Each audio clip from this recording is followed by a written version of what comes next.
Hi, this is Shivi Selvaratnam. I'm the Director of Labs at Apex Water and Process, and today I'm going to give you some background on the ecology and epidemiology of Legionella. First of all, need to discuss what opportunistic premise plumbing pathogens are. I refer to them as OPS. So opportunistic waterborne pathogen is any microbe that inhabits building water systems, including premise plumbing and cooling towers. These can cause disease when the host's resistance is low. And there are several unique features that select for these microbes, such as high surface to volume ratio, unique pipe materials, low organic carbon levels in periods of stagnation. These organisms grow within engineered water systems, so anything that is man-made, like cooling towers and anything within a building. Some examples of these organisms are Legionella, Pseudomonas aeruginosa, and non-tuberculous Mycobacterium. These pathogens are normal residents of drinking water distribution systems, and that's how they come into building water systems, because they are present in drinking water. There are several building features that promote the growth of Legionella and other waterborne pathogens. First is piping systems with high surface to volume ratio. Second, piping systems containing sediments, corrosion, or biofilm. Third feature is periods of stagnation, when there is no water flowing through a system. This can cause microorganisms to attach to surface areas and form biofilms. Fourth, decorative water features, hot tubs, and cooling towers all have areas where biofilms can form. They also have features that can promote the formation of mists, which is how Legionella and other OPS are transmitted. Fifth, increased water age also promotes the growth of Legionella. Six, insufficient disinfectant residual. So this could be disinfectant residual that's coming into a building, which is not enough, or just within a building. Due to increased water age, there can be insufficient disinfectant residual, and that's, again, it's going to promote Legionella and other waterborne pathogens. And finally, insufficient potable hot water temperature. All of these OPS can survive and grow actually in hot water. So if the water is not hot, that can promote the growth of these organisms.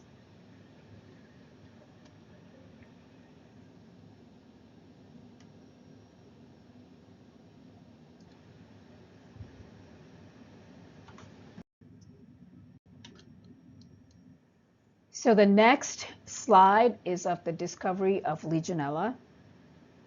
So Legionella was first recognized in Philadelphia in July of 1976, when a mysterious illness affected 221 people that were attending the American Legion Conference. 147 of these attendees were hospitalized, and there were 34 deaths. These attendees or patients had pneumonia with flu-like symptoms, and when they went to the hospital, doctors could not visualize or culture any microorganisms from biopsy. For instance, from like lung biopsy, that they were trying to figure out what these attendees, why they were getting sick. These patients also did not respond to conventional antibiotic therapy for pneumonia. So the CDC and the Pennsylvania Department of Health conducted an outbreak investigation, and Legionella was eventually found in cooling towers of the hotel where this convention was happening. And in 1977, the causative bacterium was identified, and it was named Legionella. And the disease was named Legionnaire's Disease as a nod to the folks that were attending the American Legion Conference. This is the hotel where the outbreak took place, and it's the Bellevue Stratford Hotel. and which would then end up closing for several months because of the outbreak. And as you can see on top, there was a cooling tower which was contaminated that caused these attendees to get sick. This is covers of different magazines that describe the race to figure out what was causing these attendees to get sick.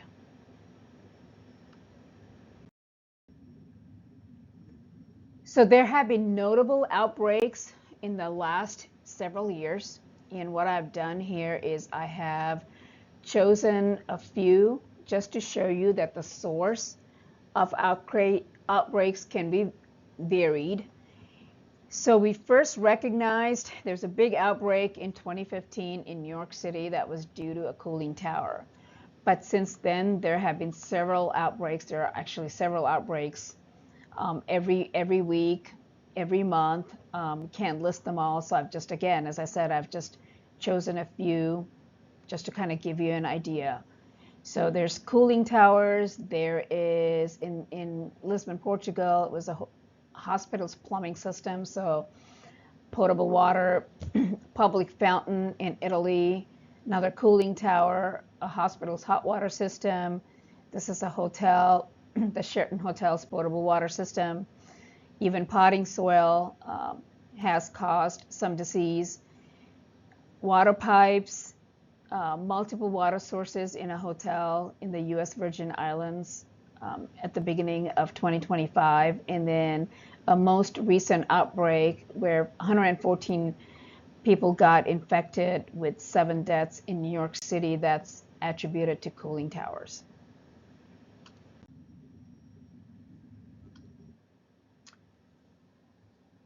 The next slide is an introduction to Legionella. So what is Legionella? Well, it's a gram-negative bacterium found in freshwater environments, resides in biofilms. It has worldwide distribution, so it's found everywhere in the world, though we only hear about outbreaks in countries like North America, or in regions like North America, in Europe, in Australia and New Zealand, because most of those countries have a reporting requirement when there's an outbreak. It's a problem, as I've already mentioned, in human-made systems. It grows inside of amoeba, which provides protection and nutrients for Legionella. So it's an endoparasite, if you will. So these are 2 photos of amoeba and Legionella. So the first one is an electron micrograph of an amoeba called worm amoeba as it entraps Legionella. This is Legionella. And what happens is that the Legionella that then gets internalized into this amoeba. The second photo is of an transmission electron micrograph of a section through a single cell protozoa called Tetrahymena, which is infected with Legionella pneumophila. So all of these green vesicles, etc., are actually Legionella that are multiplying inside of this protozoa. So again, to emphasize, the amoeba or protozoa provides Legionella with protection and nutrients. There are over 60 species of Legionella. Legionella pneumophila accounts for approximately 90% of reported U.S. cases. Other species include L. mcdaddi, L. longbeachi, L. bosmani, and L. dumophii. Legionella has a complex nutritional requirement. It requires the amino acid cysteine and iron, which we use in the lab to grow it. It's very slow growing, and it is also heat tolerant, so it is sort of difficult to kill it. So next slide talks about the growth conditions of Legionella. Legionella requires warm water temperatures between 77 and 108 degrees. So essentially between these 2 temperatures for it to grow. The maximum temperature, or its optimal temperature, really is 95 degrees. But what you can see from this graph is that it is able to survive higher temperatures, higher than 108. However, there's a slow decline, and then it gets killed off at much higher temperatures, around 158, 155. It can also remain dormant below 77 degrees, and when the temperatures are then optimal, it can start growing. Water age and stagnation are other conditions that promote the growth of Legionella. So water age and stagnation, they degrade water quality, which allows Legionella to grow. They also promote biofilm formation, which is important for Legionella's growth. If there's any organic matter, it will provide nutrients for growth. Organic matters also use up residual disinfectant. So if there's no residual, this would allow, again, and promote the growth of Legionella. Absence of residual disinfectant, again, just as I mentioned before, even if there is disinfectants break down at high temperatures. And therefore, then there will not be adequate disinfectant in a system and would allow Legionella to grow.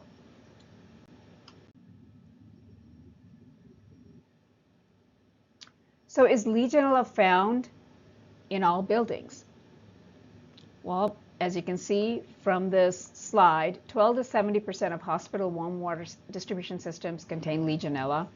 Up to 60% of large high-rise buildings greater than 10 stories are colonized by Legionella.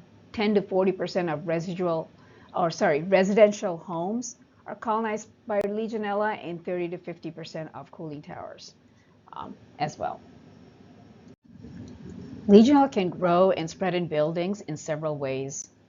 First way is that Legionella can grow in showers and spread through shower heads if a building's water has low disinfectant levels. In hot tubs, if these are not well maintained, the warm temperature supports growth of Legionella, which can then spread through water jets. But also, if there are biofilms on the surface of hot tubs that have not been cleaned, again, Legionella can be transmitted this way. Legionella can grow in warm areas of a fountain, and splashing can spread this contaminated water. With regard to municipal water supply, events that interrupt the delivery of municipal water to a building, such as nearby construction, can allow dirt to enter the system and use up disinfectants, again, allowing Legionella and other ops to grow and multiply. Low occupancy, for instance, in an unoccupied floor, decreases water flow and disinfectant levels and can increase risk of Legionella growth. And finally, cooling towers, when disinfectant levels are low, fans can spray contaminated water droplets. So these are all different ways in which Legionella can grow and spread in buildings. This slide is a schematic of events leading to legionellosis. So Legionella is present in natural fresh water, and it can enter a distribution system. And from a distribution system, it enters a building where it can colonize and amplify. And once it has done that, there has to be a way for Legionella to be transmitted. And so these are through things like shower heads and water faucets, a cooling tower, a decorated water fountains, all of which can produce mists, which are then inhaled by people. And so there are three things that can happen when somebody inhales a mist that is contaminated with Legionella. Either they have no symptoms, they can get a milder form of legionellosis called Pontiac fever, or they can get Legionnaire's disease if they have some factors that enable them to develop this disease. Potting soil has also been shown to cause, in Australia and New Zealand, Legionnaire's disease. There are three main ways in which one can contract Legionnaire's disease. The first is through inhalation of contaminated aerosols.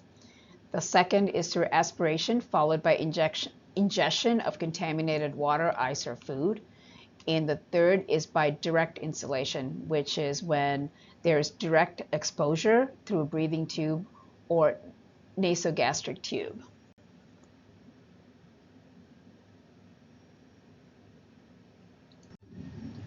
Those who are susceptible to Legionnaire's disease are smokers, immunocompromised, people over 50 years of age, and patients with COPD.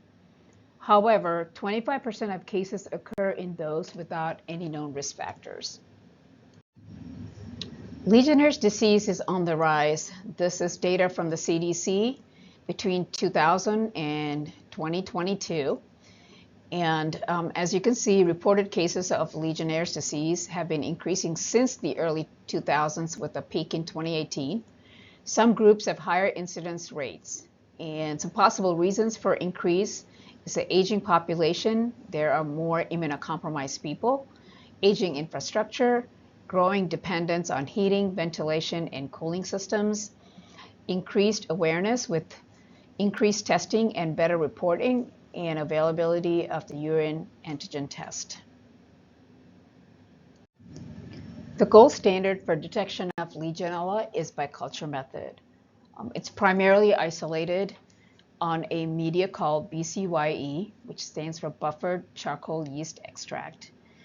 And on BCYE, Legionella grows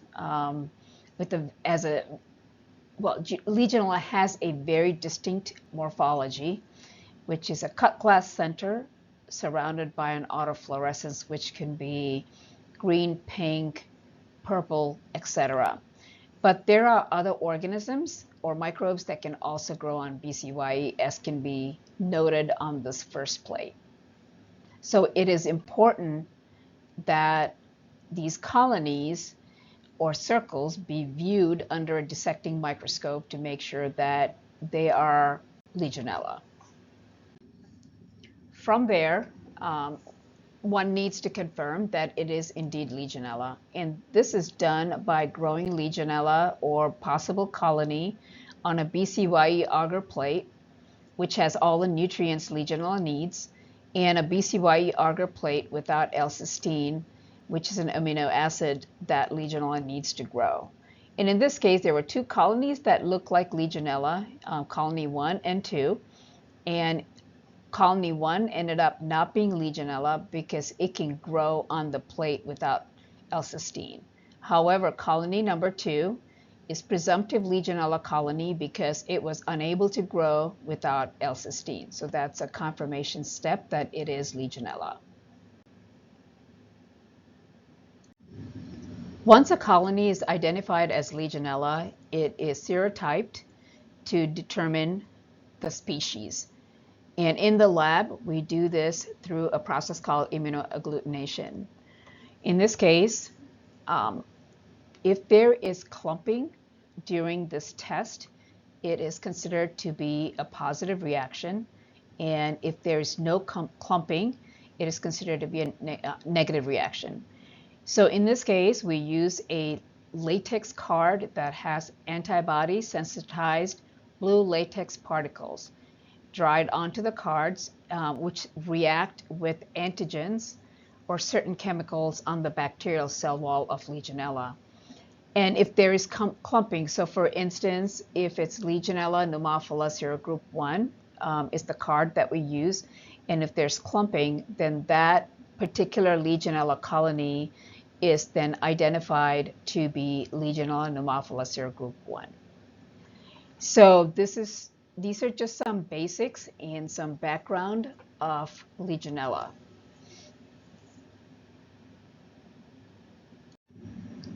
So to summarize some key points, water distribution systems and equipment can serve as reservoirs for waterborne opportunistic premise plumbing pathogens.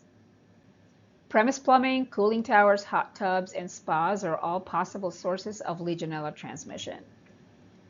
Colonization, persistence, and transmission of Legionella is mediated by biofilms and growth in amoeba. And finally, the gold standard for detection of Legionella, whether from clinical specimens or environmental samples, is by culture method. Hello, welcome to Apex Water and Process. My name is Will Fitzgerald. I'm the Water Safety Manager here at Apex. Today we're going to have a brief webinar on the New Jersey Legionnaire Disease Law and ASHRAE 188. There are many guidelines, standards, and requirements in the United States. We're going to discuss a few of them. One from CMS, or the Centers for Medicaid Medicare Services, ASHRAE, Joint Commission, ACHC, and DNV, which are all accrediting bodies under CMS, and the New Jersey law. As you can see from this list, accreditation standard and New Jersey law, CMS has a mandate for all hospitals, critical access hospitals, and long-term care facilities to do a risk assessment of their building water systems and develop a water management program. Joint Commission, ACHC, and DMV all have standards within their books that focus on this, and you can find them as listed on the slide. New Jersey Legionnaire Disease Law, S2188, it was signed into law on 9/12 of 24, and then American Society for Heating, Refrigeration, and Air Engineers, or ASHRAE 188, came out in 2015. So dipping into the New Jersey law a little bit, there are requirements for the public community water systems with 100 or more service connections. You're supposed to maintain 0.3 ppm of free chlorine or 1 ppm of monochloramine in all active parts of your system throughout the distribution system. Also, systems must conduct regular disinfectant residual checks to minimize Legionella growth, and the operators must notify customers and residents whenever there is a disruption within the water system. Additionally, there are other locations that are affected per the law: hospitals and healthcare facilities, long-term care, correctional facilities, buildings with centralized water heating that are shared by 25 or plus housings, like a hotel or motel, high-rise residential buildings of 6+ floors, residential building with a centralized potable water, hot water system that's shared by 25 or more housing units, typically of people that are 62 years of age or older, buildings with cooling towers, whirlpools, pools, spas, decorative fountains, and other aerosol releasing devices, and then any buildings that have had prior Legionnaire's disease cases. Now, what is the requirement for these locations is to develop a site-specific water management program per ASHRAE 188, conduct regular inspections and potentially Legionella testing depending upon the type of building that you have, maintain all your records for at least 5 years, inform authorities having jurisdiction if there are any positive cases or test results. All new buildings must verify their plan before they open, and then you have to post notices around the building that you have your water management plan and they are in place. The law took effect on September 12th, 2024. Water management plans must be developed within 24 months of that date and fully implemented by the 27th month. So what is ASHRAE 188 that is referenced in the New Jersey law? So ASHRAE 188 is the standard in the industry for legionellosis and building water systems.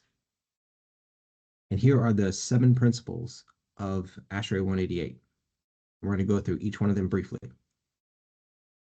Number 1, the first step is developing a team. So it could be the building owner, the infection prevention individual if you're in a healthcare setting, it could be engineering or maintenance, it could be a consultant, it could be a number of individuals that could be on your team. 2, describe your water systems and develop a process flow diagram. So first you want to verbalize how the water flows through your building. So it comes in through the incoming water main, flows out through a backflow, to a booster pump, supplies cold water out to the entire building. It then branches over to a water softener that supplies softened cold water to the water heaters, and the water heaters supplies hot water out to the building, and it recirculates back to the makeup water to the hot water heaters. That's just an example of that, of a process flow diagram. Third, you want to do an analysis of your building water systems. So you conduct a walkthrough to identify where potential hazards are throughout your building. any areas of low flow not being used, stagnation, older outlets, low oxidant residual, temperatures that aren't reaching proper temperature in a timely manner. You want to take pictures of different areas that have just different types of outlets. You want to document all the different type of outlets that you do have in your area, and that way you can identify potential risks throughout your building. And through that risk assessment, you're going to identify all the control points that you have. And because you've identified those control points, you will establish control measures for your control points. So here are just quite a few control measures that you would want to implement, or control points that you have throughout your building, from faucets to showers to drinking fountains, ice machines, cooling towers, whirlpool spas, all control points that you would need to enact, just regular maintenance duties or maintenance tasks that you want to enact throughout your month, day, week, quarter, semi-annual, annual, whatever the frequency is, and you establish that inside of your water management program. Fifth thing is establishing corrective actions for all the monitoring that potentially you'll be doing, from oxidant residual checks, temperature checks. Maybe you want to check other water quality parameters, Legionella testing, other microbiological testing, and then you establish limits for those and what corrective actions that you would enact if you get beyond those thresholds. Sixth is you want to sit down with your team on a regular basis. You want to verify that your team is actually implementing the program and they're implementing it how you set forth in the plan.